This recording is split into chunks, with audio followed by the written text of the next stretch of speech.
আসসালামু আলাইকুম বন্ধুরা, আমার নতুন একটা ভিডিওতে সবাইকে ওয়েলকাম জানিয়ে আমার ভিডিওটি শুরু করছি।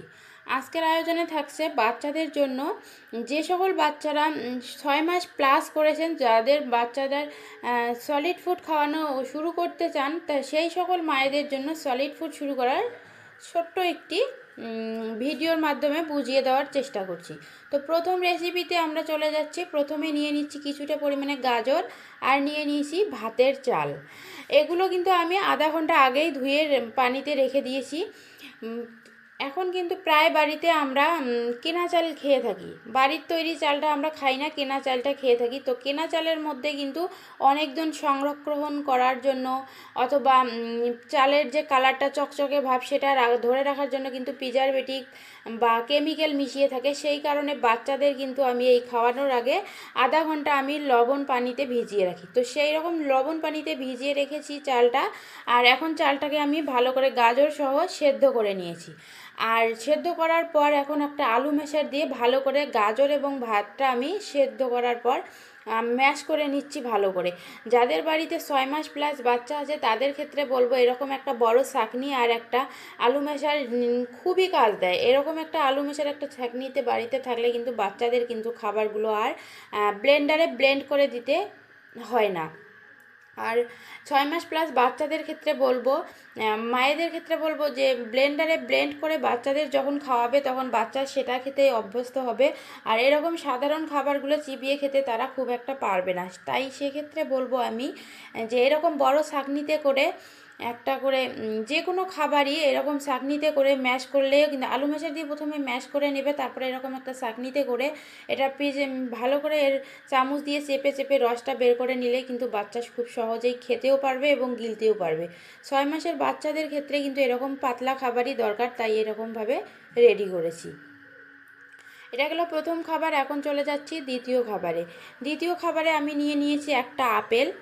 বাচ্চাদের কিন্তু প্রথমে আমরা সলিড ফুড শুরু করি আপেল সেদ্ধ দিয়ে। আর যখন আমরা আপেল সেদ্ধ করি তখন কিন্তু আপেলটা পানিতে দিয়ে অনেক মায়েরাই সেদ্ধ করে। তবে আমি বলবো যে আপেলটা পানিতে সেদ্ধ না করে ভাপের মধ্যে সেদ্ধ করবেন। পানিতে সেদ্ধ করলে পরে আপেলের যে গুণাগুণ আছে সেটা কিন্তু নষ্ট হয়ে যায়।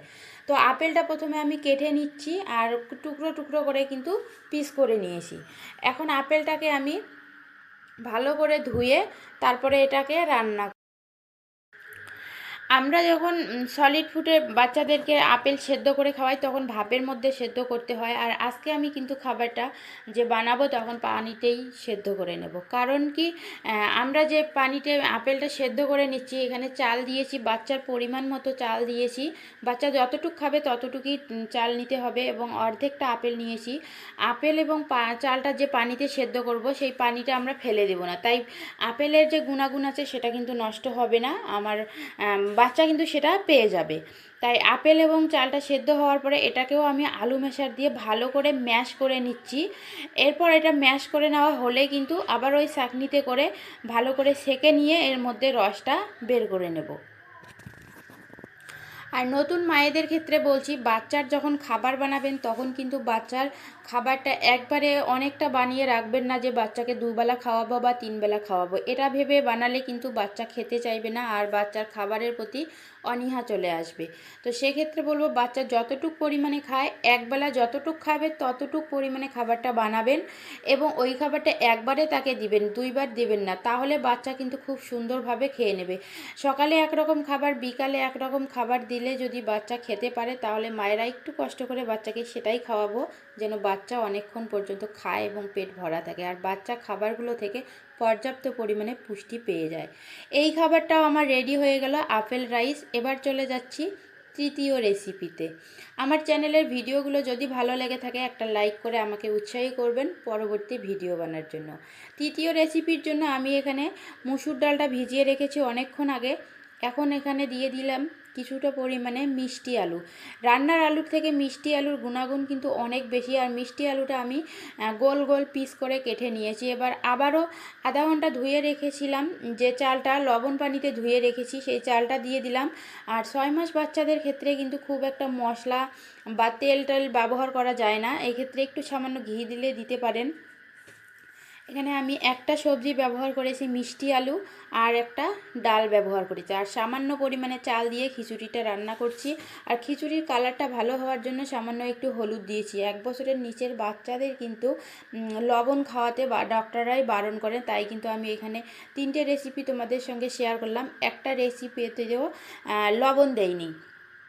এই খাবারটাও আমি আলু ম্যাশার দিয়ে প্রথমে ভালো করে ম্যাশ করে নিচ্ছি, দেন এটাকে এই বড় ছাঁকনিতে করে সেঁকে নিচ্ছি।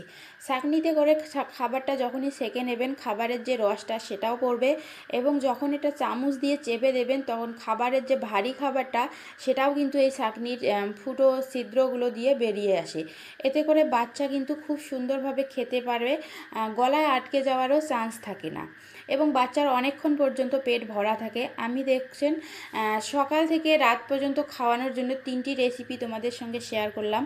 আশা রাখছি ভিডিওটি ভালো লাগছে, আর যদি ভালো লেগে থাকে একটা লাইক করে আমাকে উৎসাহী করবেন পরবর্তী ভিডিও বানার জন্য।